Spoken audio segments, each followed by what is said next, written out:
It was an open day for the media for us to be able to see the Washington Commanders during an OTA session. Now, as you know, this is voluntary, but today everyone was in the building. Laramie Tunsil, the big left tackle, was here in the building today. Didn't do a whole lot of participation, but all eyes were on none other than Jaden Daniels. The third-year quarterback was under center for most of the day, and that's the new look offense that this team is implementing to help their young star player. Awesome just to see his offensive mind, his creative mind, and juices flowing, and we're building this thing together. I love the offense. I love what Blau's doing. I love how he's creating and designing different things, and we're going from there. But for me personally, it's just how can I get better as a football player. Speed was on display today as well. You saw it in the wide receiver room. De'Ami Brown, Van Jefferson, a lot of new faces, and obviously a familiar face with De'Ami Brown coming back after a brief stint in Jacksonville. But he was making plays today, and you saw Terry McLaurin. Obviously, he's the star player for this team, and he was out there making plays, giving up his body on multiple uncontested and contested catches. What will this offense do at the running back position? There's a lot of backs that are vying for opportunities to hit the field, and today Bill Krosky-Merritt didn't do much, at all. But you did see Rashad White, who they brought in as a free agent from Tampa. He was out on the field making plays as well. And then, of course, there's Jerome Ford, Jeremy McNichol as well, and then Kaytron Allen. Kaytron Allen, the rookie from Penn State, did have a fumble on the day, and it was one of the very few times that you saw a turnover.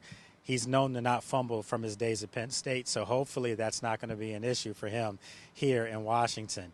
So overall, I think the offense showed a lot of potential. You saw the tight ends getting in the mix. And again, everyone seems to be really upbeat about the offense and the direction that they're going.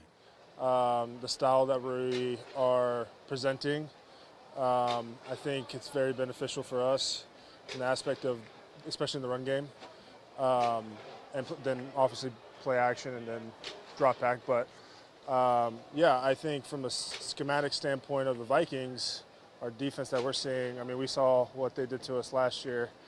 They're a tough defense. They have you guessing a lot. So it's good to go against that. You always hear that quote, iron sharpens iron. So being able to go against really talented and skilled guys like that, it's good too. And as I mentioned, defensively, you saw speed and athleticism on the defense. And Durante Jones, the new defensive coordinator, has that Minnesota Vikings-style defense that's attacking, that's aggressive, that gives you multiple looks. So as Sam Cosmi himself said, it has you guessing. It has you wondering where they're going to bring pressure from. And you could see it today. On the edges, you could see speed. In the linebacking room led by Sonny Styles, the rookie, you could see the athleticism that he possesses as well, and Leo Chenal as well. So defensively, they have a different look. This doesn't look like the defense that we saw get besieged by, big play after big play against opposing offenses over the past several seasons. They're mixing it up, and they're getting after it. And you can see, once again, the athleticism and the speed and the aggressiveness that this defense will have. Pretty fun, but mainly it's been just cool getting around the guys. We got a full house here, man, and it's been super exciting just being around these guys, man. It's a dog room, man. It's all about dog work, and these guys, they work their tail off, man, and that's the most important part. It don't really matter about the X's and O's per se. It matters about who's putting in and who's working hard. So it's good to see these guys working their tails off for sure. Versatility is really, really they like that here. They like guys that can play multiple positions. I'm gonna be playing up and down the line.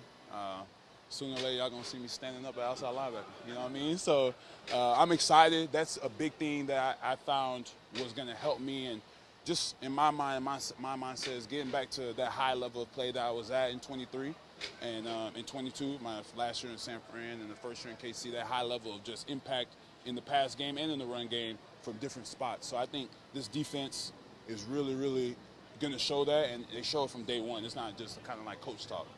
Now, it was only one day. It was one day for us to be able to come out here in the media and be able to see this team. So you don't want to get too ahead of yourselves. But I can tell you right now, from a schematic standpoint, from a scheme, they're different on both sides of the ball. And from a size standpoint, from an athleticism standpoint, they're absolutely different. Now, how will this translate as we move forward with mini camp coming up? And then, of course, you're going to have training camp, you have preseason, and, of course, the regular season. I got to tell you, I'm expecting much better performances on both sides of the ball because I think the talent is in the building. But this is just one day. Obviously, there's a lot more work to be done, but all the signs are pointing up to something good because no one's talking about it. But with Jaden Daniels especially, you can see the size. You can see that he's been in the work, putting the work in. He's been in the weight room. It's all there for him. Looks like his neck got bigger. I mean, he definitely looks like a different human being. But how will that translate? I will tell you today, he looked really good. He looked really good under center. You can see that he has it all down packed, that he knows what he's doing. He was quick decision making. He was getting rid of the ball pretty quickly. So, again, it's early. You don't want to get too far ahead of yourself. But if you are a Washington Commander fan, you should feel pretty good because I like what I saw today here in Ashburn. So more to come over the next couple of weeks. We'll be back here on the 2nd of June for another, mini camp performance where we'll be able to watch these guys and see how they keep building. Lots more stuff that will be coming up over the next couple of weeks. So here in Ashburn at Commander's Park, I'm NFL insider Lake Lewis Jr.